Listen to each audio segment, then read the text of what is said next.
आज का हमारा विषय है व्यवहारवाद। व्यवहारवाद का जो उदय है द्वितीय महायुद्ध के पश्चात हुआ। डेविड ईस्टन इसके प्रणेता रहे हैं।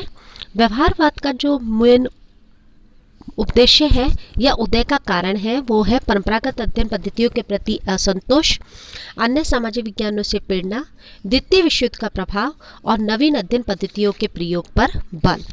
व्यवहारवाद का मुख्य अर्थ है मनुष्य के व्यवहार पर अध्ययन पर जोर देना।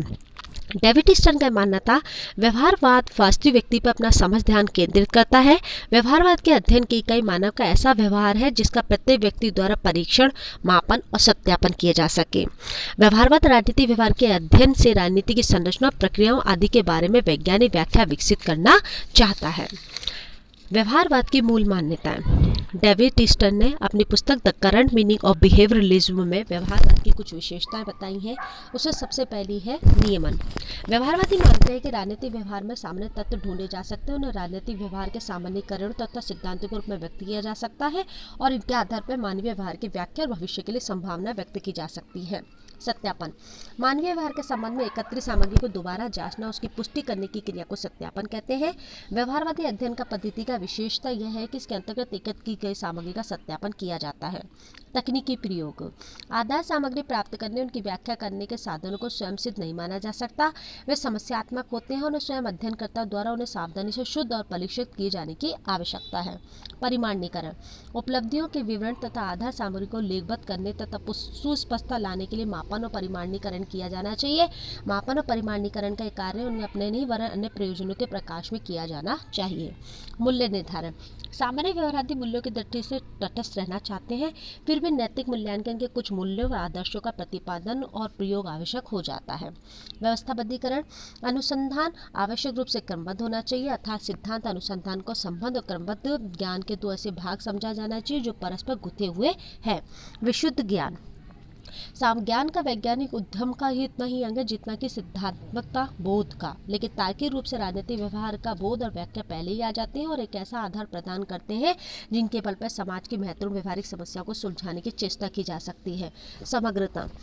व्यवहारवादी की प्रमुख मान्यता है कि समस्त मानव व्यवहार की पूर्ण इकाई है और उसका अध्ययन खंडों में नहीं होना चाहिए। व्यवहारवाद के अनुसार मानव व्यवहार में मूलभूत एकता पाई जाती है और इसी के आधार पर विभिन्न समाज विज्ञान परस्पर अत्यंत समीप है। व्यवहारवाद की आलोचनाएं। व्यवहारवाद की कुछ कमियां सामने आती है जिसके आधार पर उनकी आलोचना की जाती है। उसमें सबसे पहली है अत्यधिक शब्दांबर। व्यवहारवाद द्वारा अपनाए गए अपरिचित शब्दावली, अनेक संपत्तियों तथा शुद्ध वाक्य रचना की कटु आलोचना की जाती है। व्यवहारवादी विचारकों ने जिस भारी भरकम शब्दावली का प्रयोग किया है उसके आधार पर ऐसा प्रतीत होता है कि केवल शब्दांबर के अतिरिक्त कुछ भी नहीं है। राजनीतिक व्यवहार की धारणा का। व्यवहारवादी मानते हैं कि राजनीतिक विज्ञान में संस्थागत अध्ययन के स्थान पर मनुष्य के राजनीतिक व्यवहार का अध्ययन किया जाना चाहिए, परंतु व्यवहारवादी मानव व्यवहार का विज्ञान प्रस्तुत करने में असमर्थ रहे हैं।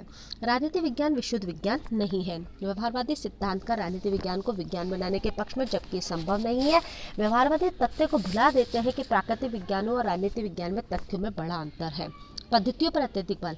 व्यवहारवादी तथ्यों और आंकड़ों को एकत्रित करने में इतने उलझे रहते हैं कि व्यवहारिक महत्वपूर्ण तथ्यों को ही भुला देते हैं।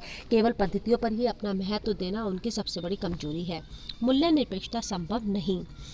व्यवहारवादी मूल्य निरपेक्षता में अत्यधिक विश्वास करते हैं, जबकि मूल्य निरपेक्षता असंभव है। अनुसंधानकर्ता के व्यक्तिगत मूल्य कहीं न कहीं निष्कर्षों को प्रभावित करते हैं। अत्यधिक खर्चीली पद्धति। व्यवहारवादी शोध पद्धति अत्यधिक खर्चीली है। अमेरिका में व्यवहारवादी अध्ययन के नाम पर करोड़ों डॉलर खर्च किए गए। इसके बार बार सर्वेक्षण किए जाते हैं, आंकड़े एकत्रित किया जाता है, विश्लेषण करने के लिए विभिन्न पद्धतियों का प्रयोग किया जाता है।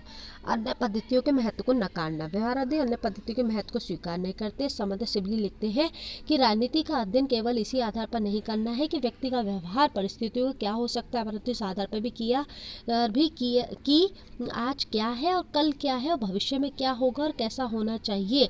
तो हमारा नाम केवल व्यवहारवाद से नहीं चलेगा। हमें राजनीतिक चिंतन के इतिहास, नीति, दर्शन, संस्कृति, इतिहास, परंपराओं, राजनीतिक विवरण, अनुभव सभी से सहायता लेनी होगी। सूक्ष्म अध्ययन के निष्कर्षों को बृहद स्तर पर लागू करने की समस्या। व्यवहारवाद की समस्या कि सूक्ष्म बृहद विश्लेषण के पारस्परिक संबंधों को संतुष्टप्रद उत्तर देने के सूक्ष्म अध्ययन करके उसके निष्कर्षों को बृहद इकाइयों पर लागू करने का प्रयास कितना तर्कपूर्ण वैज्ञानिक होगा। एक गांव के थोड़े से मतदाताओं का व्यवहार और विचारों का अध्ययन करके निकाले गए निष्कर्षों को संपूर्ण समाज पर लागू करना कितना वैज्ञानिक है, कहा नहीं जा सकता। व्यवहारवाद नीति निर्धारण के परिप्रेक्ष्य। जब व्यवहारवाद के निष्कर्षों नीति निर्धारण के प्रश्न जोड़ते हैं तो उनकी कमियां और स्पष्ट हो जाती है।